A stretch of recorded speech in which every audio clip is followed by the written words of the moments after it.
Bienvenue dans le Financier, à votre rendez-vous économique sur Africa 24 et voici les titres que nous développerons dans cette édition. Très bonne nouvelle pour le Maroc, le taux de chômage devrait diminuer et le taux de croissance augmenter selon le Haut Commissariat marocain au plan de belles performances dues notamment au rendement agricole. 353,3 millions de dinars tunisiens, c'est ce qu'a débloqué en 2014 la Banque tunisienne de financement des petites et moyennes entreprises en faveur de ces PME. Le point dans ce journal. Et puis nous terminerons bien évidemment cette édition par un point sur les marchés boursiers du continent.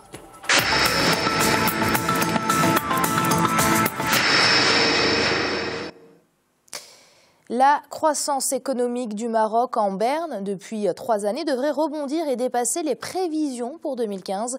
Les perspectives économiques du royaume seraient au vert selon le Haut Commissariat marocain au plan qui table également sur une baisse du taux de chômage.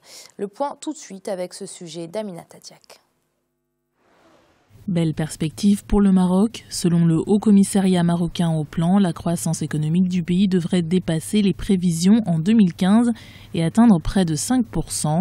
Les experts tablent également sur une inversion de la courbe du chômage à 9,6% contre 9,8% en 2014.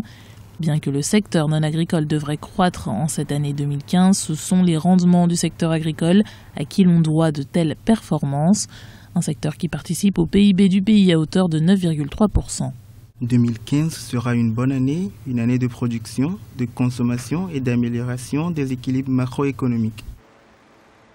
De bons scores prévus également par le Centre marocain de conjoncture qui table lui sur une croissance de 5,1% et un redressement du cycle des affaires.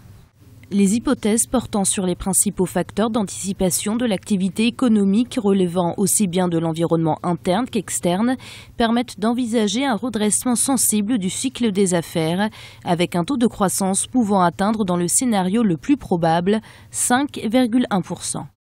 Cette embellie de l'économie marocaine devrait créer près de 200 000 emplois et favoriser une nouvelle baisse du déficit public à seulement 4,5% contre 7% en 2012. Au Burkina Faso, la campagne 2014-2015 de production cotonnière est de 540 000 tonnes. Le secteur enregistre là une progression de 6,2%.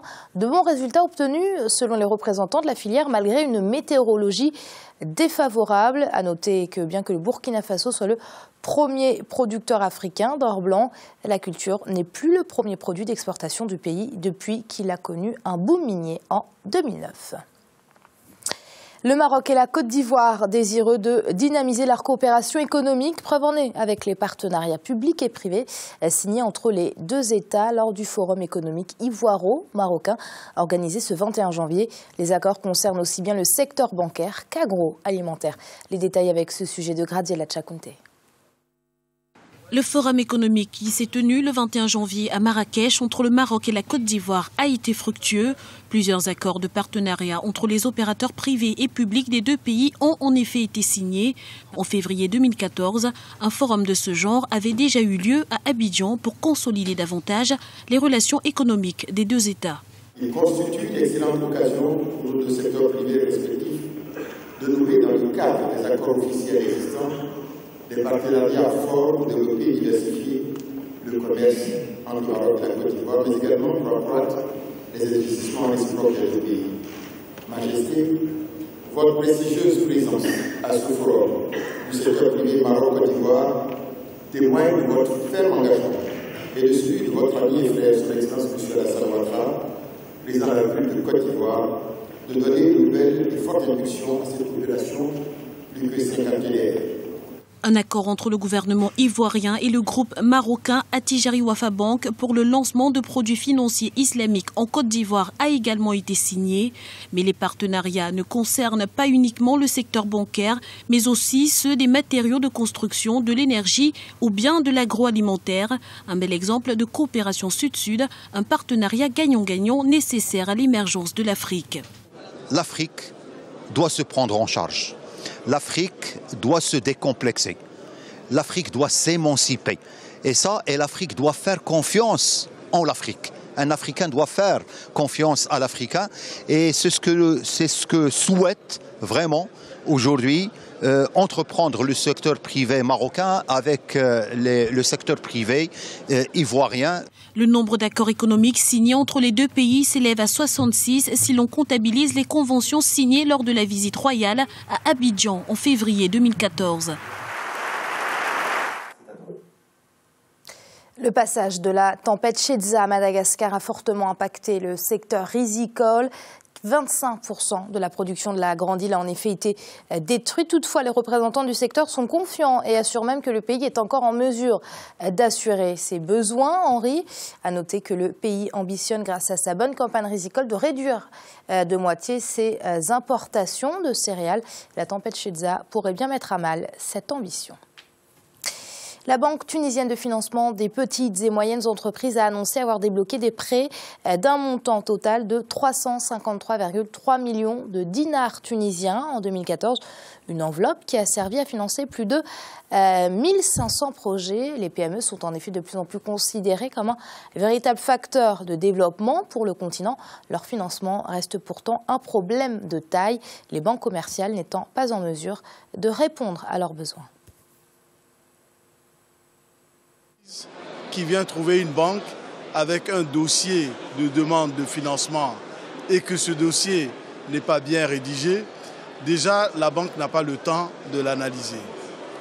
Ensuite, il y a un mal qui est connu, c'est que la plupart de nos petites et moyennes entreprises manquent de fonds propres, manquent de capitaux à long terme. Et ça, ce ne sont pas les banques commerciales qui peuvent l'apporter. C'est à présent l'heure de faire notre habituel tour des marchés boursiers africains. En Afrique australe et océan Indien, plus 0,14% pour l'indice sud-africain, plus 0,91% du côté des marchés boursiers de Nairobi. La bourse de l'île Maurice clôturée cette semaine avec une hausse de 0,15%. Et puis les marchés boursiers du Botswana, quant à eux, étaient en baisse avec moins 0,05%. Du côté de l'Afrique centrale et de l'Afrique de l'Ouest, l'indice nigérian clôturait cette journée avec une hausse, avec plus 0,38%, plus 1,49% du côté de la BRVM d'Abidjan et du rouge, par contre, du côté du Ghana, puisque la bourse clôturait en baisse avec moins 1,01%. Enfin, pour les marchés boursiers d'Afrique du Nord, du vert du côté de Tunis, puisque la bourse clôturait cette semaine avec une hausse de 0,22%, une hausse également du côté des marchés boursiers égyptiens avec plus 0,43%. Toutefois, les bourses marocaines terminaient cette semaine en baisse avec moins 0,69%. C'est la fin de ce Financia. Merci de votre fidélité. Restez sur Africa 24. L'info continue.